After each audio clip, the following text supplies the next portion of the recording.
ಶ್ರೀರಾಮದುರ್ಗ ಮತ್ತು ನಮ್ಮ T R ಕಿಸುವ ನಮ್ಮ ಟೂರಿಸ್ಟ್ ಕಾರ್ಯಕ್ರಮಕ್ಕೆ ಸ್ವಾಗತ. ಓಕೆ, ಗೀತಾ ಮ್ಯಾಮ್ ಸಾಕಾಗಿರುವಂತಹ ಚಾಲಿ ಪಿಟ್ ಅಂತ ರೆಡಿ ಮಾಡಿದ್ದಾರೆ. ಈಗ ಒಂದು ಸ್ಪೆಷಲ್ಲಾಗಿ ಹೋಳಿಗೆ ಮಾಡ್ತಾರೆ ಅಂತ ಹೇಳಿದ್ರು.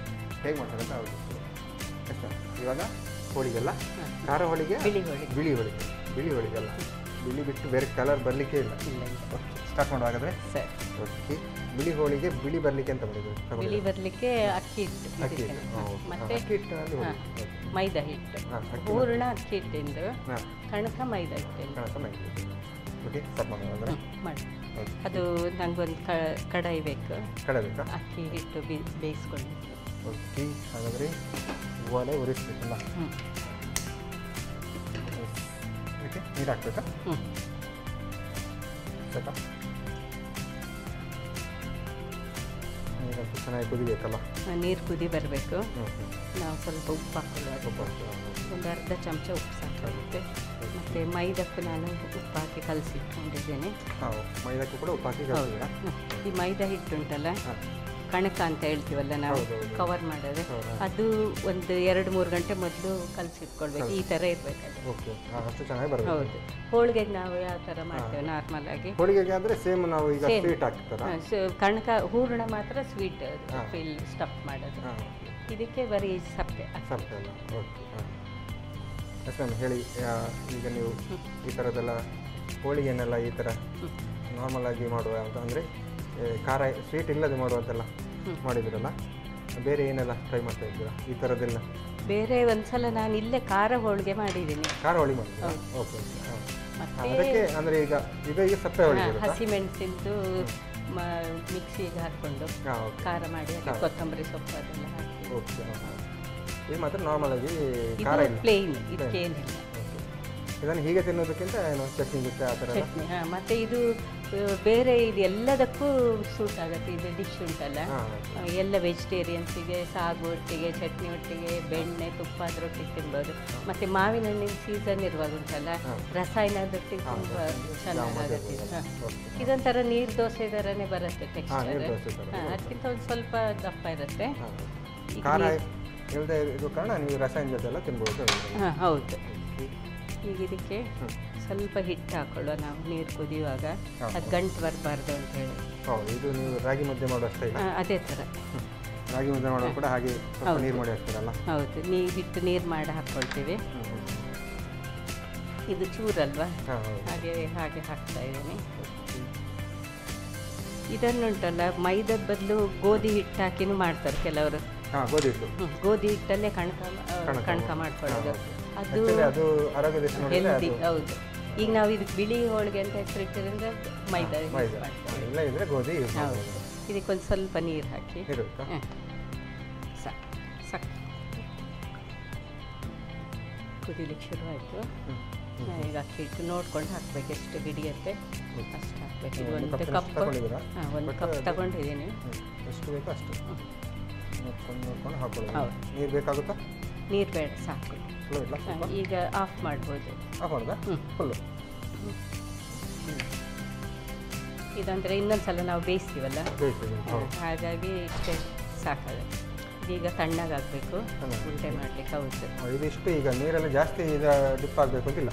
ಇಲ್ಲ, ಇಷ್ಟ ಬಿಸಿಲಿ ಒಂದ್ಸಲ ಇದಾದರೆ ಆಯಿತು, ಬೆಂದರೆ ಸಾಕು. ಮತ್ತೆ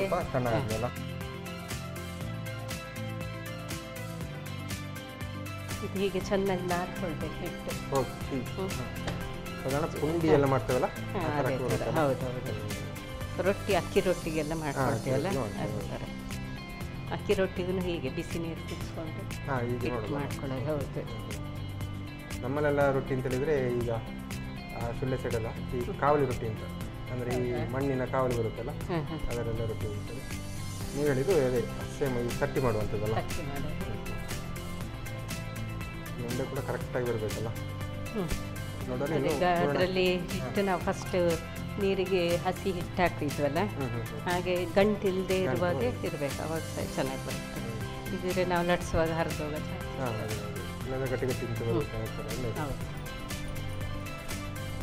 ಈಗ 1 ಕಪ್ ಕೂಡ ಫುಲ್ ತಗೊಳ್ಳಿಲ್ಲ ಹಿಟ್ಟು, 3/4 ಕಪ್ ಅಷ್ಟಿದೆ. 5 ಬಾಲ್ಸ್ ಆಗಿದೆ. 5 ಹೋಳಿಗೆ ಮಾಡ್ಬೋದು. ಈಗ ಕಾವಲಿ ಕಾಯಿಲಿ ಬಿಡಿ. ಅಲ್ಲಿ ರೆಡಿ ಆಗ ಇಲ್ಲಿ ಕಾವಲಿ ಬಿಸಾಗಲಿ ಅಂತಲೇ. ಹೌದು. ಸ್ವಲ್ಪ ಕಮ್ಮಿ ಇರಲಿ. ಸ್ವಲ್ಪ ಇದು ಹಿಟ್ಟು ಹಾಕಿನೂ ಲಟ್ಟಿಸ್ಕೊಳ್ಬೋದು, ಎಣ್ಣೆಲ್ಲೂ ಹೌದು. ಈ ಥರ ಹೋಳಿಗೆ ಅಂತ ಬಂದಾಗ ಆಯಿಲೇ ಯೂಸ್ ಮಾಡ್ತಲ್ಲ. ಹೌದು, ಕೆಲವರು ಡೈಟಲ್ಲಿರೋರಿಗೆಲ್ಲ ಬೇಕಾದ್ರೆ ಹಿಟ್ಟು ಹಾಕಿ ಲಟ್ಟಿಸ್ಕೊಳ್ಬೋದು. ಈ ಥರ ಸ್ಟಫ್ ಮಾಡ್ಕೊಳ್ಬೇಕು. ಹೋಳಿಗೆಗೆ ಮಾಡುವ ಹಾಗೆ ಸೇಮ್ ಹಾಗೆ ಬೇರೆ ಏನು ವ್ಯತ್ಯಾಸ ಇಲ್ಲಲ್ಲ, ಹೂರಣ ಮಾತ್ರ ವ್ಯತ್ಯಾಸ ಅಷ್ಟೇ. ಈಗ ಲಟ್ಟಿಸ್ಬೇಕಲ್ಲ, ಇದಕ್ಕೆ ಲಟ್ಟಣಿಗೆಗೂ ಎಣ್ಣೆ ಹಚ್ಕೊಳ್ಬೇಕು.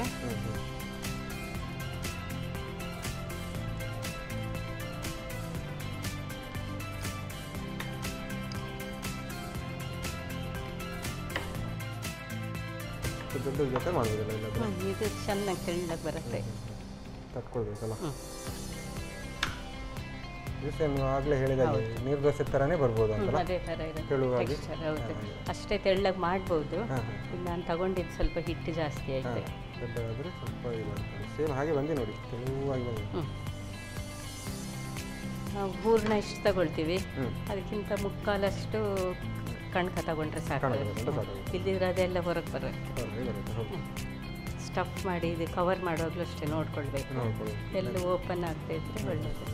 ಆದರೆ ಇದು ಓಪನ್ ಆದರೂ ಏನು ಪ್ರಾಬ್ಲಮ್ ಇಲ್ಲ. ಇದಂದರೆ ಸಪ್ಪೆ ಅಲ್ವಾ, ಹೋಳಿಗೆ ಆದರೆ ಬೆಲ್ಲ ಸೀರತ್ತಲ್ಲ, ಅದು ಹೊರಗೆ ಬರ್ತದೆ. ಕಾವಲಿ ಎಲ್ಲ ಕಹಿ ಆಗುತ್ತೆ, ಸ್ವಲ್ಪ ಅಡ್ಜಸ್ಟ್ ಆಗುತ್ತೆ ಅಂತ.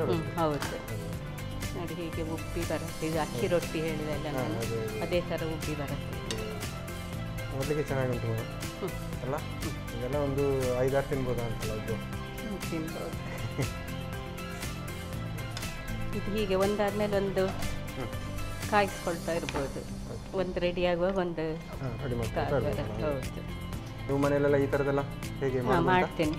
ನೀವೇನು ಡೈಲಿ ಅಂದರೆ ಫುಡ್ ಎಲ್ಲ ಹೇಗೆ ಬೆಳಿಗ್ಗೆ? ಇಲ್ಲ, ಇಂಥದ್ದೆಲ್ಲ ಇದ್ದರೆ ಒಂದು ಸಂಡೇ ಹಾಗೆ ಇಟ್ಕೊಳ್ಳೋದು, ರಜಾ ಇರುವಾಗೆಲ್ಲ ಇಟ್ಕೊಳ್ಳೋದು. ಈ ಥರ ಅಕ್ಕಿ ರೊಟ್ಟಿ ಆಗಲಿ, ಇದು ತಾಳಿಪಿಟ್ಟು ಯಾವಾಗಲೂ ಮಾಡ್ಬೋದು, ಅದಕ್ಕೇನು ತೊಂದರೆ ಇಲ್ಲ. ಬೆಳಿಗ್ಗೆ ಬ್ರೇಕ್ಫಾಸ್ಟಿಗಾದರೆ ಸ್ವಲ್ಪ ಹೊರಡುವಾಗ ಲೇಟ್ ಆಗುತ್ತಲ್ಲ, ಮತ್ತೆ ಬಂದು ಸಂಜೆಗೆ ಮಾಡ್ಬೋದು, ರಾತ್ರಿಗೆ. ನೀವು ನಾನ್ ವೆಜ್ ಉಂಟಾ ಮನೇಲಿ? ಇಲ್ಲ ಇಲ್ಲದೆ ನಾನು ಹೇಳ್ತಿದ್ದೆ ಪ್ಯೂರ್ ವೆಜ್. ಇದು ಅಲ್ಲೆಲ್ಲ ನಮ್ಮೂರಲ್ಲೆಲ್ಲ ಮಾಡ್ತಾರೆ, ಗೌಡ್ರೆಲ್ಲ ಫಂಕ್ಷನ್ ಎಲ್ಲ ಇರುವಾಗ ಅವರಿಗೆ ಇದು ಬೇಕೇ ಬೇಕು. ಹಾಗೆ ಚೆನ್ನಾಗಿ ಬಂದಿದೆ ನೋಡಿ, ಗಮನವಾಗಿ ಕಾಣ್ತಾ ಉಂಟು ಮಾತ್ರ. ಇದು ಸ್ವಲ್ಪ ಕಮ್ಮಿ ಮಾಡಿ.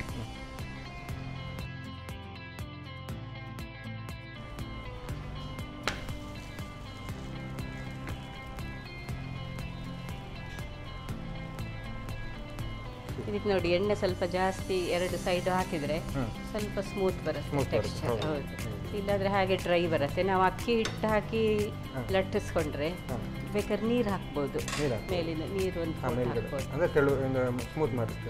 ಸ್ಮೂತ್ ಬರಲಿಕ್ಕೆ. ಮತ್ತು ಅದು ಹಿಟ್ಟಿರತ್ತಲ್ಲ, ಅದು ಕಾವಲಿದೆಲ್ಲ ಸುಟ್ಟು ಹೋಗುತ್ತೆ, ಸ್ವಲ್ಪ ಇದೆಲ್ಲ ಕಪ್ಪಾಗುತ್ತೆ. ಅದಕ್ಕೆ ಎಣ್ಣೆ ಹಾಕಿದರೆ ಸ್ವಲ್ಪ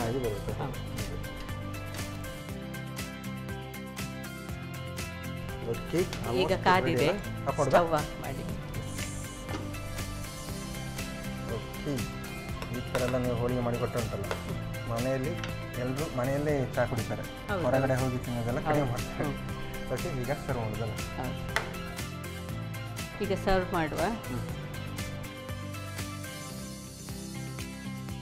ಇದಕ್ಕೆ ಚಟ್ನಿ ಪುಡಿ ಹಾಕ್ಕೊಳ್ಬೋದು. ಚಟ್ನಿ ಪುಡಿ ಇದು ಇದರದ್ದು ಹುಚ್ಚೆಳ್ಳು ಅಂತಾರಲ್ಲ, ಆ ಥರದ್ದು. ಮತ್ತು ಕಾಯಿ ಚಟ್ನಿಯಲ್ಲೂ ತುಂಬ ಚೆನ್ನಾಗಾಗತ್ತೆ.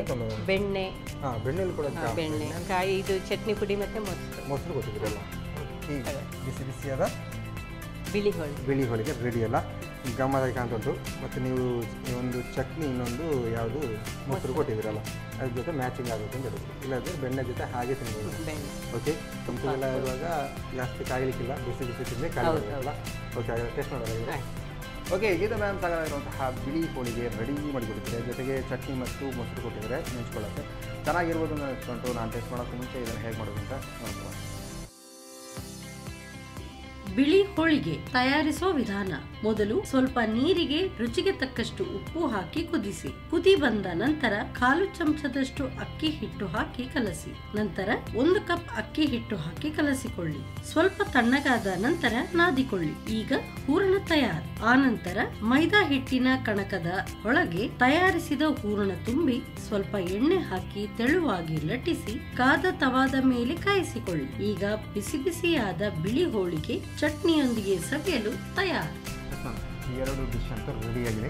ಯಾವ್ದು ನೋಡು ಫಸ್ಟ್ ಟೇಸ್ಟ್? ಇದು ಬಿಸಿ ಬಿಸಿ ಇದೆ. ಬಿಸಿ ಬಿಸಿ ಇದ್ದಾನೆ, ಬೇಗ ಬೇಗ ತಿನ್ನಬೇಕಲ್ಲ. ಓಕೆ, ಬಿಳಿ ಹೋಳಿಗೆ ಅಲ್ಲ, ತಗೊಳ್ಳಿ ಕೂಡ. ಹೌದು, ನೀವು ಹೇಳಿದಾಗೆ ಸ್ಮೂತಾಗಿ ಉಂಟು. ಮಾತ್ರ ಮೊಸರಲ್ಲಿ ನೋಡಲ್ಲ, ಮೊಸರು ಮತ್ತು ಚಟ್ನಿ ಎರಡು ಮೊಟ್ಟೆ ಮಿಕ್ಸ್ ಮಾಡಬೇಕಾ? ಹೌದು. ಈ ಥರ ಡಿಪ್ ಮಾಡಿ. ಯಾವ ಚಟ್ನಿ ಪುಡಿನೂ ಮ್ಯಾಚ್ ಆಗುತ್ತೆ. ಮೊಸರು ಬೇಕು. ಹೌದು, ಬಟ್ ನೀವು ಅದೇ ಮೊಸರು ಜೊತೆ ಮಿಕ್ಸ್ ಮಾಡ್ತಿದ್ರೆ ಚೆನ್ನಾಗಿದೆ. ಹೌದು, ತಗೊಳ್ಳಿ ನೀವು ಕೂಡ. ಚೆನ್ನಾಗಿತ್ತು ಮ್ಯಾಮ್, ಇದಂತೂ ಡಿಫ್ರೆಂಟ್ ಟೇಸ್ಟ್. ನಾನು ಈ ಥರದ್ದು ಮೊಸರಲ್ಲಿ ತಿಂದಿದ್ದು ಕಮ್ಮಿ. ಅದೇ ಖಾರದಲ್ಲಿ ತಿಂದಿದ್ದೇನೆ. ಮೊಸರಲ್ಲಿ ನಾವು ದೋಸೆ ಕೂಡ ತಿನ್ನೋದಿಲ್ಲಲ್ಲ. ಹೌದು, ಬಟ್ ಇದು ಹೋಳಿಗೆಯನ್ನು ಈ ಥರ ಮೊಸರಲ್ಲೇ ತಿನ್ನಬೇಕು. ಟೇಸ್ಟ್ ಅಂತೂ ಗಮ್ಮತ್ ಬರ್ತಂತು. ಈ ಥರ ಡ್ರೈ ಚಟ್ನಿ ಕೂಡ ಅದಕ್ಕೆ ಮ್ಯಾಚ್ ಆಗ್ತಂತು ಅಲ್ಲ, ನಾರ್ಮಲ್ ಚಟ್ನಿಗಿಂತ. ಮೊಸರು ಮತ್ತು ಚಟ್ನಿ, ಕಾಯಿ ಚಟ್ನಿದು ಚೆನ್ನಾಗುತ್ತೆ. ಅದೇ ಸಿಂಪಲಾಗಿ ಟೇಸ್ಟ್ ಅಂತೂ ಗಮ್ಮತ್ ಬರ್ತದಲ್ಲ. ಇದು ಬೆಳಗ್ಗೆ ಮಾಡಿದರೆ ಹೀಗೆ ಚಟ್ನಿಗಳು ಯೂಸ್ ಮಾಡಿ ಕೂರ್ಮ ಹಾಕ್ಕೊಳ್ಬೋದು. ಮತ್ತು ಮಧ್ಯಾಹ್ನ ಊಟಕ್ಕಾದರೆ ಅದೇ ನಾನು ಹೇಳ್ದೆಲ್ಲ ರಸಾಯನ ಅದರೊಟ್ಟಿಗೆ ಮ್ಯಾಚ್ ಸ್ವೀಟ್ ಜೊತೆಗೆಲ್ಲ ಚೆನ್ನಾಗಿದೆ. ಅಂದರೆ ಅದು ಖಾಲಿ ಪ್ಲೇನ್ ಆಗಿರೋ ಕಾರಣ ಯಾವುದಕ್ಕೂ ಮ್ಯಾಚ್ ಆಗುತ್ತೆ. ಈಗ ಸ್ಪೆಷಲ್ಲಾಗಿ ರೊಟ್ಟಿ, ತಾಲಿಪಿಟ್ಟಲ್ಲ, ನಾನು ರೊಟ್ಟಿ ಕೇಳ್ತಿದ್ದೀನಿ, ಹೇಳ್ಬೋದು. ಎಣ್ಣೆ ರೊಟ್ಟಿ ಅಂತ ಹೇಳಿ, ಎಣ್ಣೆ ರೊಟ್ಟಿ ಅಂತ ಹೇಳ್ಬೋದಲ್ಲ. ಬಟ್ ಇದು ಸ್ವಲ್ಪ ಅದೇ ಸ್ವಲ್ಪ ಕ್ರಂಚಿ ಇರುತ್ತೆ ಅಂತಲ್ಲ. ಹೌದು, ಅದೇ ನಮಗೆ ಇಷ್ಟು ಕ್ರಂಚಿ ಬೇಡ, ಅರ್ಜೆಂಟ್ ಇದೆ ಅಂತ ಹೇಳಿದರೆ ನಾವು ಪ್ಲೇಟಿಗೆ ಹಾಕ್ತೀವಲ್ಲ, ಅವಾಗ ಒಂದು ಲಿಡ್ ಮುಚ್ಚಿಟ್ರೆ ಆಯ್ತು, ಅದಲ್ಲೇ ಸ್ಮೂತ್ ಆಗುತ್ತೆ. ಆ್ಯಕ್ಚುಲಿ ಇದು ನೀವು ಈಗ ಹೇಳಿದ್ರಲ್ಲ, ಕ್ರಂಚ್ ಇದ್ರೆ ಚೆನ್ನಾಗಿರುತ್ತೆ ಅಂದ್ರೆ. ಹೌದು, ಪರಿಮಳ ಕೂಡ ಗಮ್ಮತ್ ಬರ್ಲಿಕ್ಕೆ ಅದಕ್ಕೆ ಸಬ್ಬಸಿಗೆ ಸೊಪ್ಪು ಹಾಕಿದೀವಲ್ಲ ಅದರದ್ದು. ಇಲ್ದಿರ ಹೀಗೆ ಸಬ್ಬಸಿಗೆ ಅಂದರೆ ವಾಸನೆ ಅಂತ ಹೇಳ್ತಾರಲ್ಲ ಮಕ್ಕಳು, ಇದರೊಟ್ಟಿಗೆ ಹಾಕಿದರೆ ಹೋಗುತ್ತೆ. ಅದು ಮೇ ಬಿ ನೀವು ಕ್ಯಾರೆಟ್ ಹಾಕಿದ ಕೂಡ ಟೇಸ್ಟು ಇನ್ನೂ ಸ್ವಲ್ಪ ಚೇಂಜ್ ಬರುತ್ತೆ ಅಂತಾರಲ್ಲ. ಹೌದು, ಸ್ವೀಟಿಶ್ ಬರುತ್ತೆ. ಅದು ಸ್ವೀಟ್ ಮತ್ತು ಸ್ವಲ್ಪ ಕ್ರಂಚಿಯಾಗಿ ಚೆನ್ನಾಗಿ ಬಂದಿದೆ. ಆ್ಯಕ್ಚುಲಿ ಇದನ್ನು ಹಾಗೆ ತಿನ್ಬೋದು, ಚಟ್ನಿ ಇಲ್ಲದೆ ಕೂಡ ತಿನ್ಬೋದಲ್ಲ. ಟೇಸ್ಟ್ ಅಂತೂ ಗಮ್ಮತ್ತಿದೆ. ನಾನು ಅಂದ್ಕೊಂಡೆ ಇದು ಕ್ರಂಚ್ ಇದ್ದಾಗ ಸ್ವಲ್ಪ ಏನು ರಾ ಆಗಿರ್ಬೋದು ಅಂತ. ಟೇಸ್ಟ್ ಅಂತೂ ಗಮ್ಮತ್ತಾಗಿದೆ. ಎರಡು ಡಿಶ್ ಕೂಡ ಚೆನ್ನಾಗಿ ಬಂದಿದೆ. ಹೇಗೆ ಮ್ಯಾಮ್ ನೀವು ಈ ಥರ ಎಲ್ಲ ಒಳ್ಳೊಳ್ಳೆ ಕೈ ರುಚಿ ಎಲ್ಲ ಕಲಿಯೋದು ಅಥವಾ ಈ ಥರ ಮಾಡೋದು? ಕಲಿತಿದಂದರೆ ನಮ್ಮದೆಲ್ಲ ನೇಬರ್ಸ್ ಎಲ್ಲ ಅಂತೆಲ್ಲ ಬೆಳೆದಿದ್ದು ನಾವು. ಹಾಗಾಗಿ ಚೆನ್ನಾಗಿ ಬಂದಿದೆ. ಎರಡು ಡಿಶ್ ಕೂಡ ಚೆನ್ನಾಗಿದೆ. ಹಾಗಾಗಿ ನಮಗೆ ಒಂದು ಕರೆಕ್ಟ್ ಒಂದು 2 ಡಿಶ್ ಕೊಡಬೇಕು. ನಿಮಗೆ ಸಂತೋಷ್ ರೈಸ್ ಮಿಶ್ರ ಅವರ ಡಬಲ್ ಸ್ಟಾರ್ ಅವಲಕ್ಕಿ ಹಾಗೂ ಕುಚ್ಚಲಕ್ಕಿ ಇವರ ಕಡೆಯಿಂದ ಚಿಕ್ಕ ಗಿಫ್ಟ್. ಹಾಗೆಯೇ ಸ್ಪೆಷಲ್ಲಾಗಿ ನಾನಾ ಮಸಾಲ ಇವರ ಕಡೆಯಿಂದ ಕೂಡ ಒಂದು ಚಿಕ್ಕ ಗಿಫ್ಟ್. Thank you. ಜೊತೆಗೆ ಶಶಿ ಸೋಪ್, ಶಶಿ ಇದ್ದಲ್ಲಿ ಕೊಳೆ ಮಾತಿಲ್ಲ ಅವರ ಕಡೆಯಿಂದ ಕೂಡ ಒಂದು ಚಿಕ್ಕ gift. Okay, thank you ma'am. Okay, Geeta ma'am ಸಾಕಾಗಿರುವಂತಹ ಬಿಳಿ ಹೋಳಿಗೆ ಮತ್ತು ಸ್ಪೆಷಲ್ಲಾಗಿ ತಾಲಿಪಿಟ್ಟು ಎರಡು ಕೂಡ ಚೆನ್ನಾಗಿ ಮಾಡಿದರೆ, ಟೇಸ್ಟಿಯಾಗಿ ಮಾಡಿದರೆ, ನೀವು ಕೂಡ ಮನೆಯಲ್ಲಿ ಟ್ರೈ ಮಾಡಿ ಅಂತ ಹೇಳ್ತಾ ಇದನ್ನು ಸುತ್ತಿನ ಇದ್ದೇವೆ. ನಮ್ಮ ಟಿವಿ ಫೇಸ್ಬುಕ್ ಪೇಜ್ ನ ಲೈಕ್ ಮಾಡಿ, ಯೂಟ್ಯೂಬ್ ಚಾನೆಲ್ ನ ಸಬ್ಸ್ಕ್ರೈಬ್ ಮಾಡಿ, ನಮ್ಮ ಎಲ್ಲಾ ಯೂಟ್ಯೂಬ್ ವಿಡಿಯೋ ಅಪ್ಡೇಟ್ಸ್ಗೆ ಬೆಲ್ ಐಕಾನ್ ಕ್ಲಿಕ್ ಮಾಡಿ. ನಮ್ಮ ಟಿವಿ, ಕರಾವಳಿ ಕರ್ನಾಟಕದ ನಾಡಿಮಿಡಿತ.